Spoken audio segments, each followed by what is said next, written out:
Right, well, I'm going to pick up where Sally left off. What we didn't say at the beginning is that Sally and I are looking at the lesbian side of things, because I'm sure it's obvious to all of you that this entire case affects women. And as lesbians, we are women. Therefore, everything that you might be thinking, if you are a straight woman or a bi woman or whatever, about how this affects you, that also affects us. But I'm going to focus on the things that apply particularly to lesbians. Now, that slide that Sally had up, there is no such thing as being legally lesbian, and we have not identified a problem which would require that sex be referable to biology alone.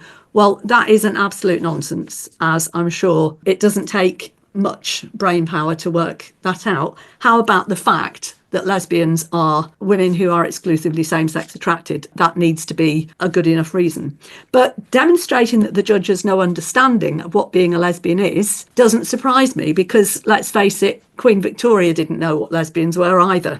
And I think that's hardly surprising, since we are largely invisible to the general public. What public perception there is skewed. If lesbian is mentioned at all, it's generally a sexualised reference. The word lesbian is often sexualised, and lots of young lesbians that are coming out, they wouldn't dare use the word. Not surprising, because it's one of the most searched for porn categories. So if anybody is wondering what's happening with lesbians and you go and type that into your Google search engine, I would say beware. If we do appear in the mainstream media, it's a major event. We are so starved of cultural references that for many lesbians, the series, the Gentleman Jack series, attracted almost a cult-like following. But how telling that we have to go back hundreds of years to show a portrayal of a lesbian relationship that rang any bells. Of course, for those of us that are left of centre, watching a very rich titled lesbian be your role model was a bit of a hard one to swallow. But anyway, I also have to say that recently there was in Sherwood, which was a series you might have seen that talked about the miners' strike and the impact in post-industrial towns. There was a lesbian couple that was very believable, but any other lesbians that are out there listening will know what I mean when I say one of them always gets killed off very quickly. So anyway, I'd say most lesbians are simply getting on with our lives and are used to putting up with the injustices. If you go back to the 70s and 80s, for instance, child custody battles were common, and lesbian mothers lost their children as a matter of course. Then, as now, the judges were totally against us, but for different reasons. Then it was fear of being contaminated by homosexuality or being damaged. There's very, very severe language used around this, but not many women thought to go to their MP to complain about the injustice. I defy any of you to tell me when you've ever heard in Parliament an MP stand up and say, a lesbian constituent of mine told me, blah, blah, blah. But you do hear all sorts of other minority groups or, interest groups, whatever they are, doing that. I'd say generally that we've become used to an expectation that there will never be full acceptance, but we just get on with it. Despite the few years of assimilation after gay marriage became legal, and there was a pretense that things were fine. But now we've gone backwards. We have a second layer of invisibility. Back in 2018, if anybody ever does watch or attend London Gay Pride, there was a group of lesbian activists who protested, and they were making the point, exactly the one that we're still debating now 6 years later, that gender ideology and all its offshoots erases homosexuality, or as they put it, trans activism erases lesbians. And 6 years on, in order to exist at all, we meet in private, behind closed doors, because any attempt at public lesbian organising is met with protest. Anybody that was in Leeds will testify to what happened with us at Lesbian Strength. We had to have West Yorkshire Police, who did a very fine job of keeping us separate from the very vociferous, noisy and aggressive activists from the other side who disagreed with lesbians being able to have our own march. And the Lesbian Strength movement goes back to the 80s, and it's always been a thing. But now, if lesbians try and organise in public, we had a counter-protest from lesbians of all genders and dykes of every stripe. I mean, it is quite ridiculous, but this is what's happening, and it effectively erases us from the public square, and it leaves emerging lesbians without a community to emerge into, which is shocking. And if that's a bit vague for those of you who are outside that community, let me just put it to you like this. If you think sport, women's sport, it does come as no surprise that a lot of lesbians have accessed their communities via sport. If we look at the Fabulous Lionesses, it's not just one or two, loads of them are lesbian.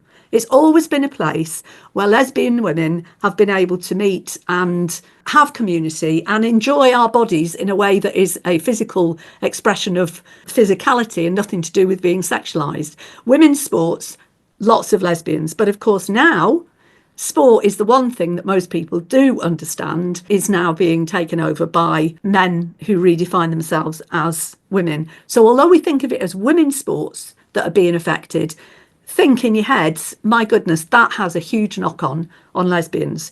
And even the fact that women are lesbians are self-excluding from things. That, there's a roller derby group in Scotland, and one of the lesbians defined under this way of thinking that Sally's just been talking about joined and was 6'3", and it was dangerous for everybody else. When it was challenged, then if you try and challenge this, you become the problem. You are then the one that is hating. You are the one that is then considered to be breaking the law by misgendering or any of this nonsense. But it means that lesbians are left without that physical expression of self. And Stonewall and its acolytes adopted Stonewall law. Let's just go back to 2018. It's been going on longer, but there was a bit of a moment then because we were all arguing about the Gender Recognition Act. Whatever the outcome of the upcoming case, there's at least 6 years to undo because this stuff became embedded throughout society. And people have acted as if self-ID is lawful. Right way back to all women shortlists in the Labour Party. All women shortlists like gender balance on public boards. You would think that was a positive discrimination move to ensure that women were given 50% of places. All women shortlist in the Labour Party back then was open to self-ID. And that's where an awful lot of the resistance, the fabulous resistance with Labour Women's Declaration, all the different political parties started women's groups around that time, Conservatives for Women. The first one to have a women's declaration was the SNP, but a lot of it was to do with that. Now, the police are particularly captured. And I just want to contrast. Now, if lesbian organisations, lesbian groups want to have some activity that is in the public domain, either, like Lesbian Strength, liaison goes on and on to ensure that we get some protection, or you don't tell them at all, because to tell them would open you up possibly to allegations of hate crime, because incorrectly sexing, you are accused of being transphobic. So in 2000, I was running a group called Visibility 2000, so we could move into the millennium openly with our partners. Now, in those days, we were under Section 28, and that was quite a difficult thing to be contradicting. But in those days, every group meeting that I had, and this was in a small town in the Midlands, we had to tell the police, and the police had us on the quick response list. And that was because the Admiral Duncan bombing in Soho had happened. And we were considered a community worthy of protection at that level because of the degree of homophobia. Now, 24 years later, we don't tell the police. Or, in the odd case, like with Lesbian Strength, the liaison means that we get police protection, not from the usual homophobes, but from those who would deny us our same-sex attraction and our rights. Now then, lesbians are particularly affected by the inclusion of males with GRCs in our spaces, and whether it's legal or not. If we look at Tasmania, is this where we're headed? For those that don't know, recently a lesbian, Hoyle, applied for legal permission to make lesbian events single sex. I'm going to repeat that. To make lesbian events single sex. This is the Orwellian nightmare that we're in. Obviously, lesbian events are single sex, but of course, under this new thing, that's not the case. And the Anti-Discrimination Commissioner, Bolt, banned LGB Alliance Tasmania from hosting lesbian events, which excluded trans women. And what she was saying was that single-sex lesbian spaces violated equalities law. And she believed that there was insufficient justification for lesbian-only spaces. So I would say it's the job of the lesbian interveners to show that there is sufficient justification for lesbian-only spaces. And I'd like you now, as those listening, to ask yourself right now, do you think that there is sufficient justification for lesbian-only spaces? You don't need to tell anybody, just make a mental note. And after listening to this, does this reasoning in any way persuade you that we're actually right? Because this is obviously what we're hoping, that between us we've put the reasons forward to help that judge to understand, and the rest of the legal team to understand why. There are many reasons. There's this problem that has not been identified, which would require sex to be referable to biology alone. Well, here goes. Here's just a few. Having males in lesbian spaces renders them mixed sex spaces. Lesbianism is predicated, there you go, hello everybody, is predicated upon the absence of men. We're denied our cultural existence when our spaces are mixed sex. The other thing, we exist in a heteronormative world, which requires, I'm going to use the term code switching, which you're probably more used to hearing with reference to race, but I think the concept transfers over to sexual orientation as well. Having lesbian-only spaces allows us to be fully ourselves, just like everyone else can be in their normal lives. And the toll on your mental health because of an absence of these spaces is enormous. Even if you're an out and proud lesbian, the most that you can expect is what I call tick box tolerance. I'm okay with it, my best friend is gay, that sort of thing. But beyond that, there's a whole gamut of what I've been told are called microaggressions. I'm glad there's a word for them now. And they build up in seriousness. It might be as innocent as when I was campaigning about the GRA in 2018, there was a Polish woman in the group, a straight woman, and it came to light that I was lesbian. So you get a grudging acceptance, but with conditions. She actually said, I'm fine that you're in the group as long as you don't rub it in my face or keep mentioning it. Then there's take that a step further, because she went on to say, oh, and assumptions of predation here. Just as long as you don't come on to me, remember I'm straight. That's the sort of normal, everyday, even in this movement, we're both fighting for women's rights. And that's what I got. Then there's people who have got a religious or a cultural bias against homosexuality generally, who will say it's not allowed in my religion. And a Catholic woman, I mean, she's in her 80s, but she actually argued with me when we were at one of the WP UK meetings. It's not natural for two women to be together. She was a Catholic. Then you get questions that you wouldn't normally get. Lascivious curiosity, commentary from intrusive questioning about your sex life. I remember trying to buy a rose on Valentine's Day a few years ago, and the market stall holder thought that this was rather quaint for a woman to be buying a rose for a man. And I said, no, it's for my girlfriend. And he just wanted to know it all, really. He got his rose handed back to him. I didn't buy it from him, said it was none of his business. But that's the, starting there. Then you get the other end being asked about threesomes. I think my wife quite likes women. Do you want to come and join in?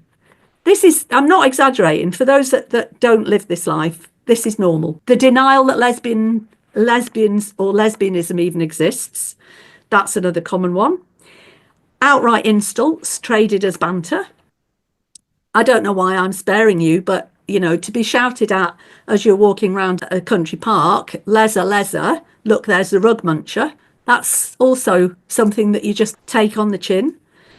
Then there's the disgust at the notion of what they think lesbian sex is. If you're out with your girlfriend or your partner or your wife, whatever, the assumption that two women are without men rather than out together. That really jars on me, actually, that we're not sufficient without men, you see. Then, of course, there's physical threats. These are the things that people do sometimes hear about that do make it into the media. Unasked for sexual advances. The number of times that we will have been told, once a man discovers that you are a lesbian, what a waste. I'll put you right, love. All you need is a good fuck, etc. Physical assault, we've talked about. Sexual harassment and assault is also not uncommon. And I've gradually built it up, finally, to rape. And there is a term which you may have come across or not, but corrective rape is a notion, particularly in South Africa and Uganda.